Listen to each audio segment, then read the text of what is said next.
Welcome back to Teen Tutors. In today's video, we will be talking about everybody's favorite thing on the SAT, Desmos. Before we get into the video, there's two things I want to address. One, this might not be the complete list of ways you can use Desmos on the exam. There are definitely other ways that you can use Desmos on the exam that I'm not going to cover in today's video, but these are the main ways that I have seen Desmos be used, and they're the ones that I think you guys should really know.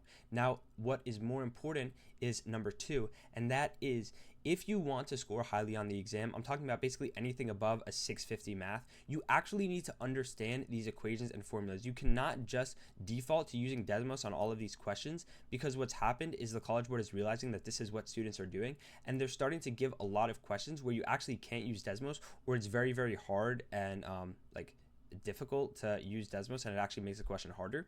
And so actually understanding these formulas is very important. So if you realize throughout this video that you don't understand a lot of the actual underlying concepts, just leave a comment down below and I will definitely be able to make videos on these specific topics that you guys are not understanding. Now, without further ado, let's get into the video.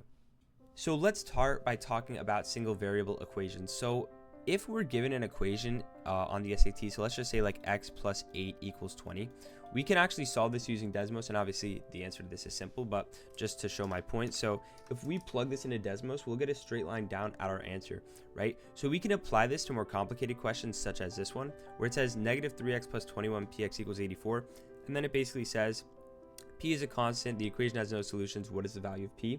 So all we would have to do is write, okay, negative 3x plus 21 px equals 84. And so there's one problem with this, which is that the calculator doesn't know what p is. That's basically what we're trying to find. So let's just plug in. The way that you fix this is you just write like p equals 1. And what'll happen is it'll create something called a slider, which is where you can just like change the value of p. You could either do it with this bar, or you could just type in like p equals 1.5, and then it'll like change the equation to match that, right? So basically, like I said, if we get a straight line down, that is our solution. So for example, if p is 1.5, then we're going to have a solution at 2.94737, right? So all we have to do is we would just plug in values for p until we don't get a straight line down, right? So here we do get a straight line down, so that wouldn't be our answer. If we plug in p equals 1/7, we don't get a straight line down, but let's just check the other ones to make sure. We would plug in p is 4/3, right?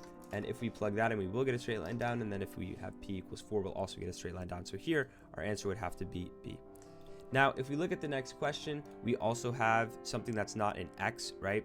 So we have what value of t is a solution to the given equation. But remember, if I can write that 5 times x plus 3 minus 7 times x plus 3 equals 38, then I would get straight lines down at an answer. So all I have to do here is I can write, okay, 5 times x plus 3 minus 7 times x plus 3 equals 38. Right, and I will get a straight line down at my answer. There's another way I can do this. By the way, the answer then would be negative 22. And so there's another way I can do this. I can just write this originally as the t's. And then what I can do is, since it doesn't know what t is, I can write that t equals x. And so it'll recognize it. However, you might get confused because now it'll give you like the relationship between t and x. So you'd have to kind of like click off of that so you can't see it. Or just make sure you don't get confused by it. And so we would still get that answer of negative 22, right? So let's then look at one more example, right? So we're given what is the positive solution here. So literally, again, all I have to do is I could write 2 times the absolute value of 4 minus x plus 3 times the absolute value of 4 minus x equals 25. Right? And so it asks for the positive solution. So sometimes Desmos doesn't let you click here. Like I'm trying to click and it's not giving me the number, right? So sometimes you actually will just have to zoom in. So here, like our x's could either equal -1 or it looks like they could be 9, but it asks for the positive solution. So here it would just be 9, right? So now let's look at system of equations. So if you don't remember, just a quick recap, system of equations is basically like you can take two equations, let's just say like this and this, and where they touch will be a solution. It doesn't have to be linear, by the way. It could be like quadratic, and then like let's say we could have another line, right? So basically any two equations, and those will create a system of equations, right? If you see the word system of equations, you should be using Desmos. So it says here, if xy satisfies the system of equations above, what is the value of y? Literally all we would do is you just plug in negative x plus y equals negative 3.5. And then you would plug in x plus 3y equals 9.5. And you would literally just find where they touch, right? So it says, what is the value of y? So if this point is 5 comma 1.5, well then the value of y is 1.5. So you could either put 1.5 or you could put 3 halves. Either one would probably work, right? So then here we have, in the given system of equations, a and b are constants. The graph of these equations in the xy plane intersect at the point 4 comma y. What is the value of a? So here we have ax plus by equal to 72. And then we have, so it'll actually just give us our sliders here, right? Because again, these are constants, so the graph, or Desmos doesn't really know what to do, right? And then we could have 6x plus 2by equals 56. And so here what it's telling us is it's telling us that there is an intersection at 4 comma y. So like here, if a is 1 and b is 1, there will be an intersection at negative 22 comma y, right? So that's obviously not going to work, right? We need to find a value of a so that our equations will meet at the x value of 4. Okay, so what would I do? Well, it's asking for the value of a, so let's just change the value of a until they intersect at the point of 4 comma y, right? So if I say that a is 3, right, they will never intersect, right? So that's obviously incorrect, right? If I put that a is 4, they'll intersect all the way down here at x equals 44, so that's also definitely incorrect. If I put that a equals 6, they'll intersect at x equals 14.666.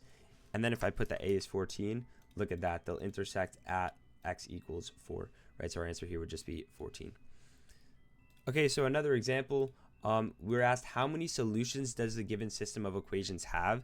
So here, what I would do is I would just write negative 12x plus 14y equals 36.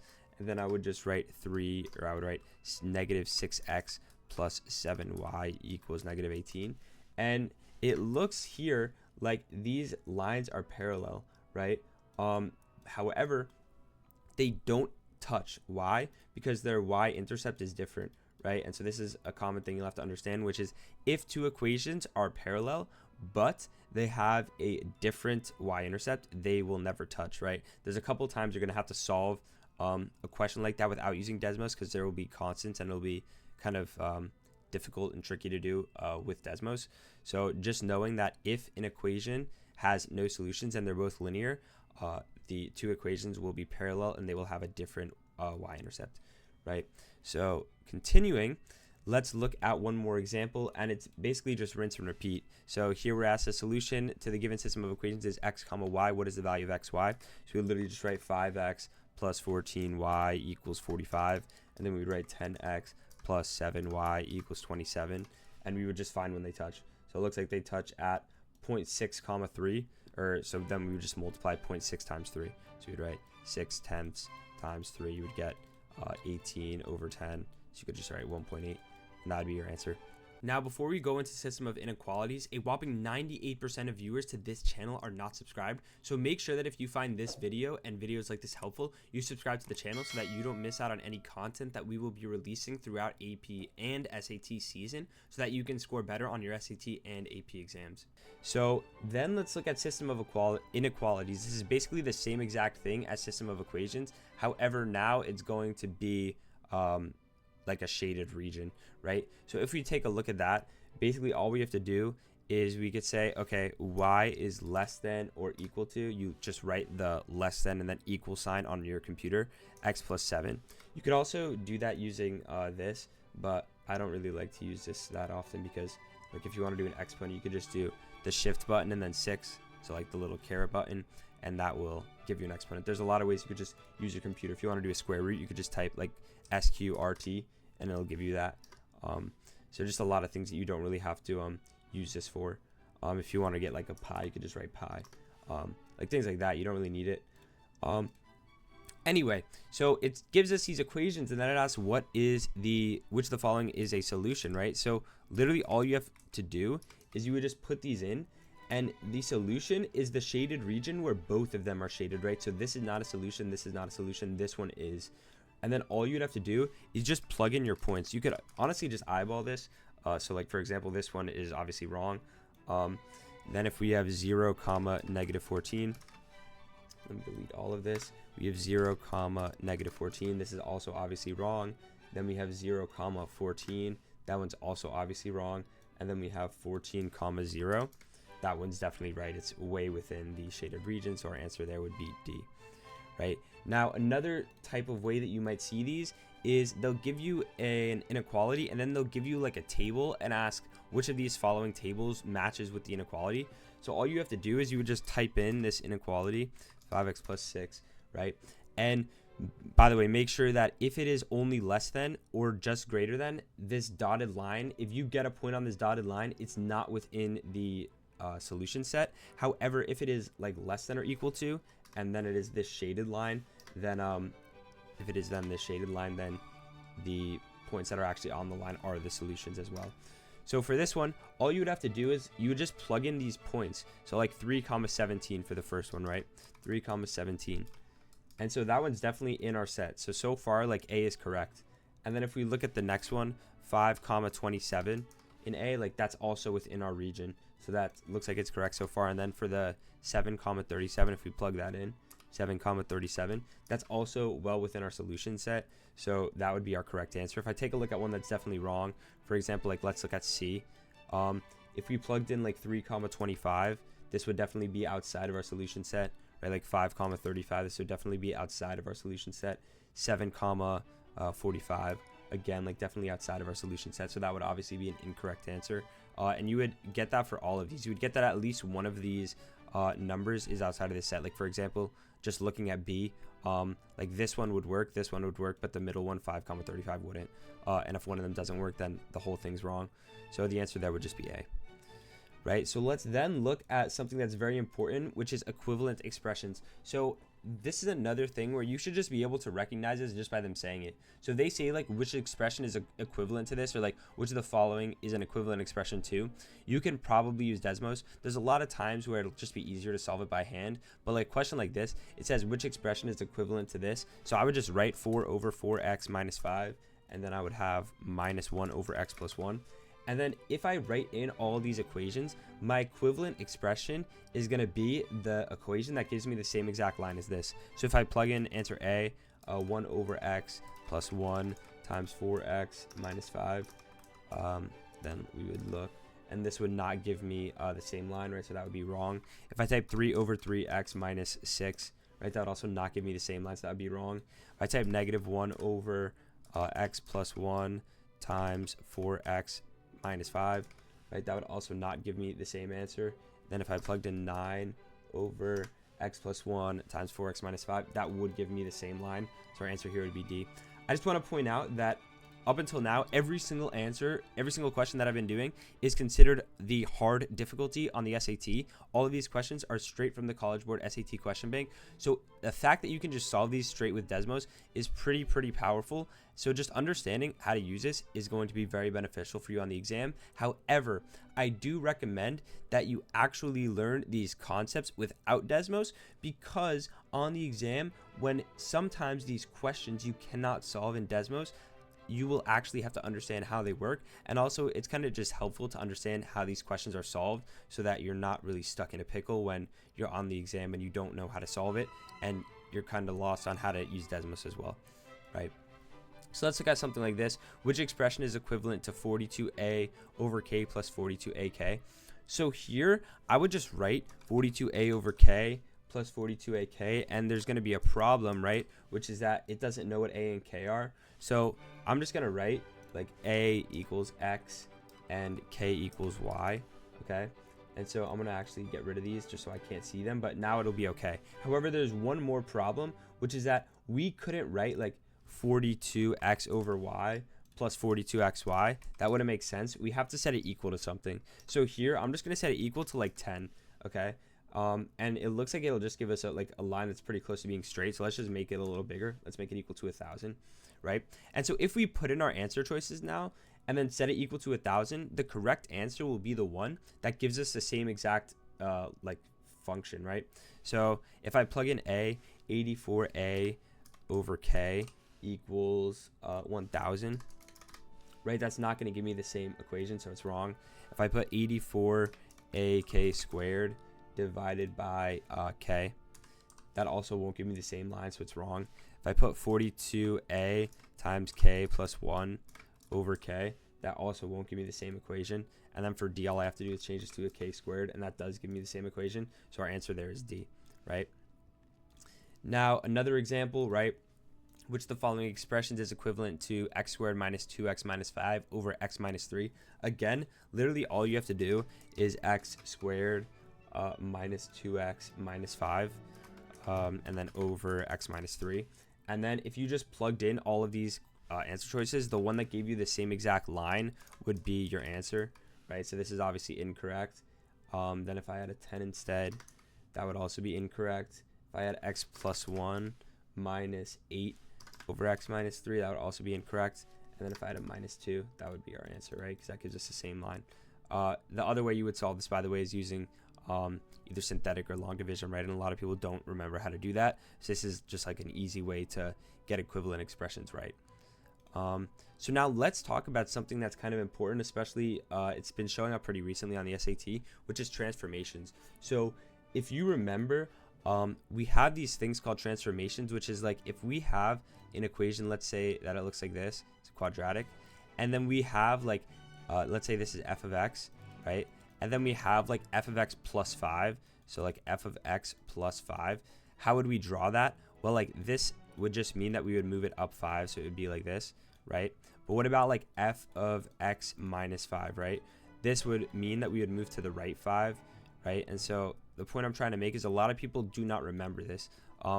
So what would happen is they ask here, in the xy plane, when the graph of the function f where y equals f of x is shifted up 6 units, the resulting graph is defined by the function g if the graph of y equals g of x crosses through the point 4 comma b, where b is constant. What is the value of b? So literally all we have to do here is we would just write, okay, f of x equals x minus 1 times x plus 3 times x minus 2.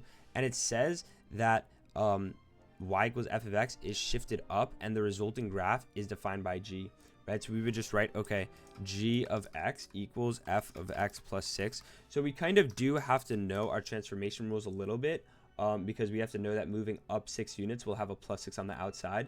Basically, just a quick recap, if we have a plus on or minus on the outside, it'll move up or down.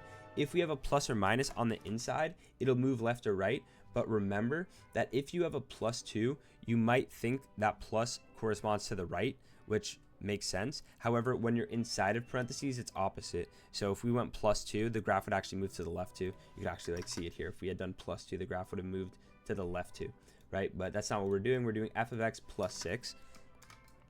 And so the question is, it crosses through the point, it crosses through the point 4 comma b, right, where b is a constant. So we would just go down until 4 comma b, right? So I'll actually zoom out, and I'm gonna, by the way, you could just click these to make them not show, so I'm just worried about g of x.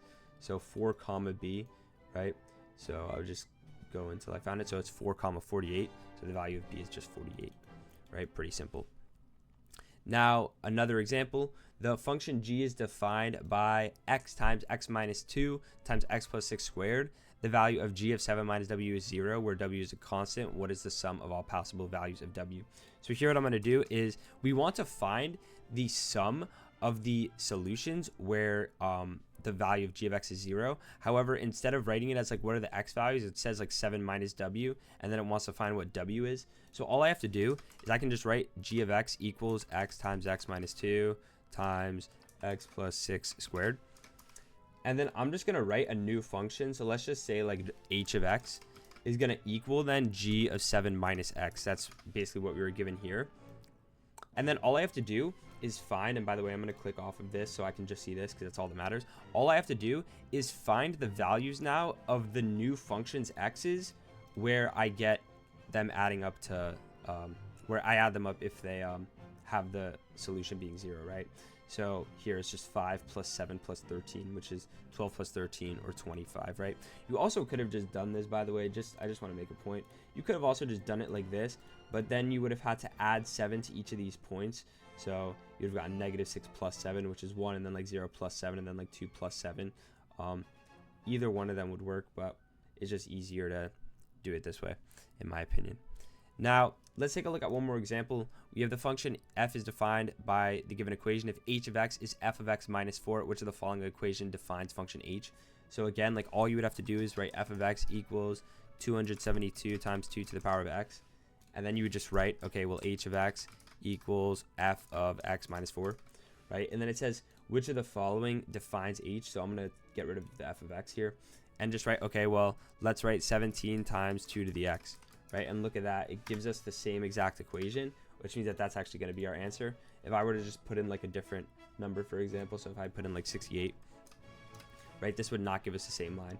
If I did like 272 times 16 to the power of x, that would not give us the same line. And again, if I did 272 times 8 to the power of x, that would also not give the same line. So the answer here would just be A. All right, so let's now talk about tables. This is a very important thing to understand. If we're given like values that lie on a line, and we know the type of equation it is, so we know it's like linear, quadratic, exponential, whatever, we can just solve for that line using Desmos, using what's called a table. So here it says for line H, the table shows 3 values of x and their corresponding values of y. It then says line K is the result of translating line H down 5 units in the xy plane. What is the x-intercept of line K? This is actually a 2-step thing. So here, how do we find what line H is, right? Because that's what this is. This is line H. So for that, we would just write, you literally just type in, table into Desmos, and then all you have to do is just put in your values. So like we were given 18, 130, then we were given 23, 160, then we were given 26, 178. And so all we do then is we're told that this is a line, which implies that it's linear. So all we have to do is click this little line, and it'll come up with the line that touches all those points. If we zoom out, this would touch all of those points. Now, if we were told, for example, that this was like quadratic, we would just click this, and then we would click like quadratic, we would click like cubic, like whatever it is. But for this one, it's just linear, right?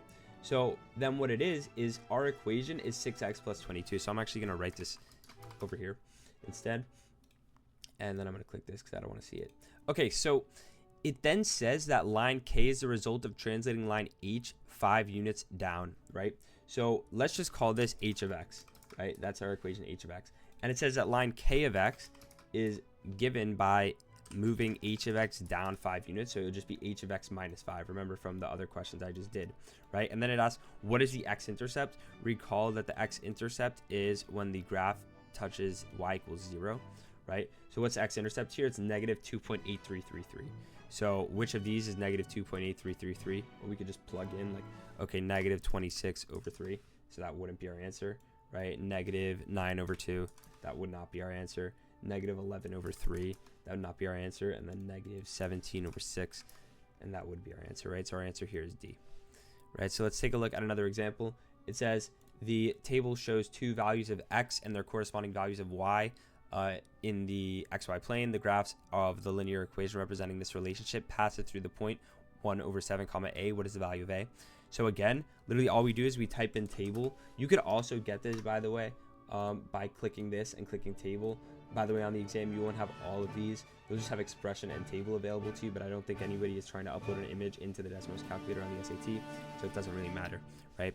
So we have negative 18 comma negative 48, and then we have 7 comma 52. Right? And so again, this says in the xy plane, the graph of the linear equation, which again implies that it's linear, right? So I'm just going to write this. So that's our equation, right? So it's 4x plus 24. And all we have to do is find the point 1 over 7 comma a that corresponds to actually touching the graph, right? So like for this, we would like check if the point 1 over 7 comma negative 4 over 11 is on the graph. And if it was, then like that would be our answer. So we would write, let's just make a point 1 over 7 comma negative 4 over 11, right? And that obviously would not be our answer, right? If we look, this is obviously not on the graph, right? Then we have 1 over 7 comma negative 4 over 77, right? This is also definitely not on the graph, right? So that's also wrong. And then we have like positive 4 over 7. This would also be wrong. It's not on the graph. And then 172 over 7, 172 over 7.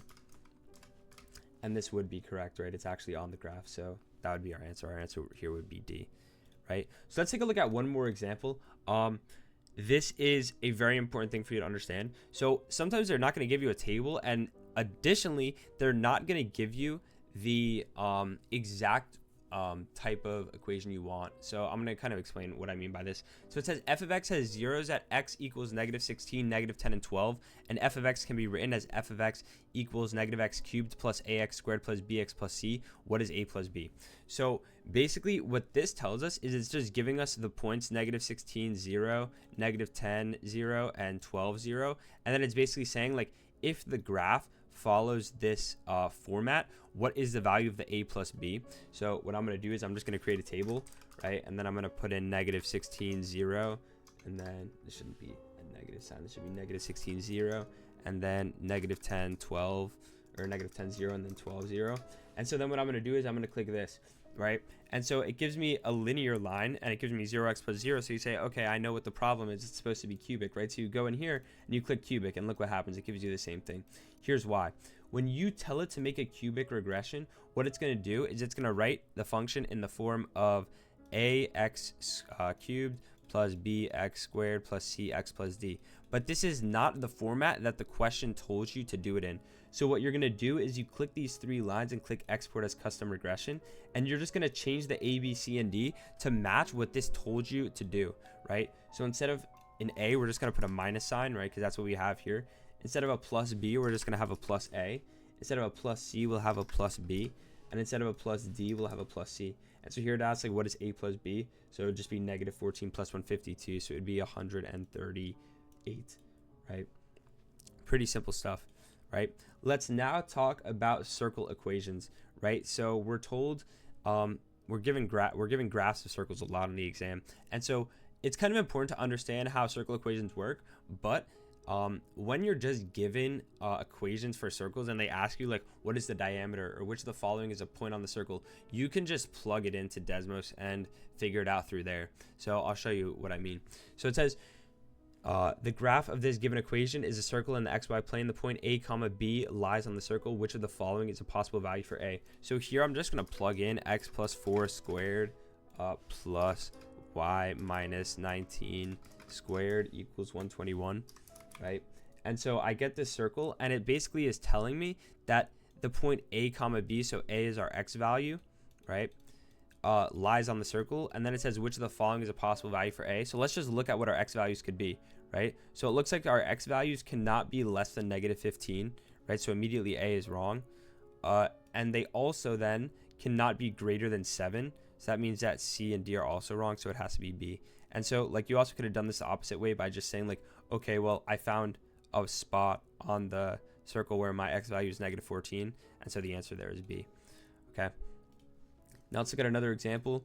We're given this equation. By the way, this is in the form of like when you would have to do like completing the square, right? Which is something that you should know how to do for the exam. However, if you do forget how to do it on the day of the test, you sometimes can just solve these in Desmos.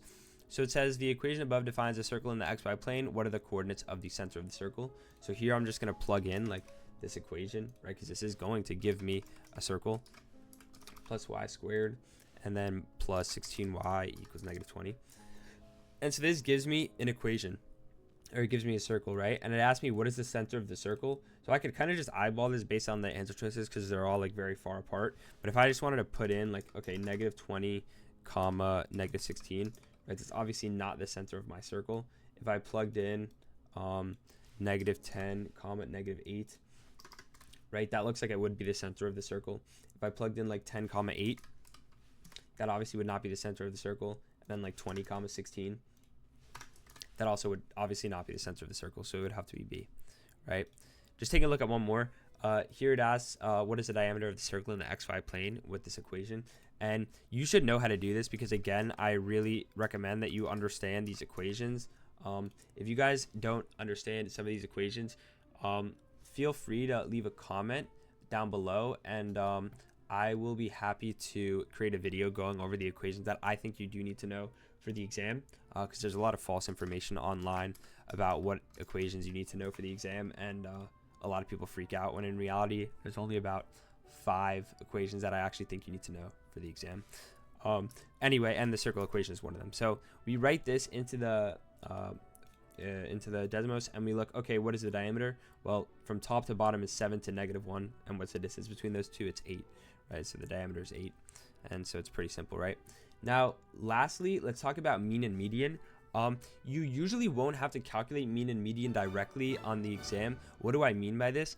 I mean that you probably won't need to find like the mean. Like they usually won't ask what is the mean of this data set. I'm actually gonna let you guys know these mean and median questions I'm gonna talk to you guys about are the only questions on this whole video that aren't considered hard difficulty in the SAT question bank, because they're very, very simple. The actual challenging mean and median questions you're gonna have to solve are questions that are like they give you like a dot plot, and then they're like, if we added 15 to every point, what would happen to like the median? And like there, by the way, the mean and median would increase if you added 15 to every point. Or like if we just added 1 point, what would happen to the mean and median? And there it would be like, okay, well the mean here is going to increase and the median wouldn't. Again, if you guys don't understand this, feel free to comment down below and I can release a video on probability and data analysis for the exam. Anyway, so it says dataset A and dataset B each contain 5 numbers. If the mean of dataset A is equal to the mean of dataset B, what is the value of X? So we can get mean and median in Desmos by just typing in mean and then like putting in the values we're given. And then again, like if you type in median, it would be the same thing. So here we want to have the same mean, right? So I'm going to say that the mean of A is 72, and then 73, 73 again, 76, and then 76. And it'll give me a mean, right? And then I'm going to say the mean for dataset B is going to be 61, 64, 74, and 85, right? And then this last number should make our means be the same. So if I plugged in 77, right, that would not give us the same mean as 74. If I plug in 85, that would also not give me the same mean. Then if I plug in 86, it would, right? So it looks like that's our answer. But just to check, if I plugged in 95, it wouldn't, right? So our answer there is C. And then you could also do the same with median. Here it says what is the median of the data set shown, and then like literally all you'd have to do is you would type in, okay, median, and then you would type in 4 comma 10 comma 18, and then 4 4 5 6 and 5. And so it looks like the median of this data set is 5.